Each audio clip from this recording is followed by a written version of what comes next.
Mahasiswa yang gugat syarat Capres-Cawapres ke MK, pengagum Gibran, bapaknya bukan orang sembarangan. Ini dia sosok mahasiswa Universitas 11 Maret yang gugat syarat Capres-Cawapres ke MK. Dia adalah Almas Sakibiru Rea, seorang pengagum Gibran. Sosok ayahnya juga bukan orang sembarangan. Jabatannya pun mentereng sebagai Koordinator Masyarakat Anti Korupsi Indonesia. Sang ayah bernama Boyamin Saiman.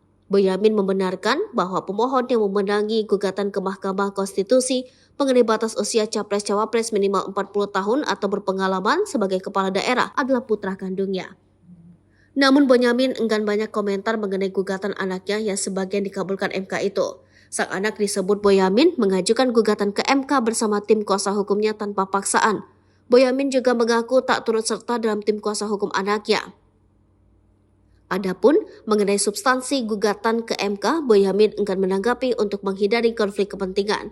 Berdasarkan data yang diperlihatkannya, Boyamin mengungkapkan bahwa anaknya itu merupakan sosok mahasiswa berusia 23 tahun yang berdomisili di Surakarta. Dalam mengajukan permohonan ke MK, Almas didampingi kuasa hukum Arif Sahudi, Utomo Kurniawan, Georgius Limart Siahan, dan Dwi Nurdiansyah Santoso. Para kuasa hukum itu berasal dari kantor Perkumpulan Bantuan Hukum Peduli Keadilan.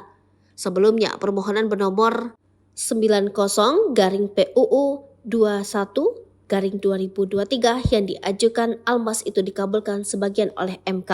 Dengan putusan MK itu berarti kepala daerah atau pernah dan sedang menjadi kepala daerah meski belum berusia 40 tahun dapat maju menjadi capres dan cawapres.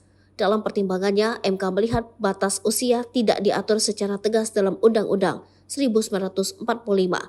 MK juga menegaskan dalam batas penalaran yang wajar setiap warga negara memiliki hak pilih dan seharusnya juga hak untuk dipilih, termasuk hak untuk dipilih dalam pemilu presiden dan wakil presiden.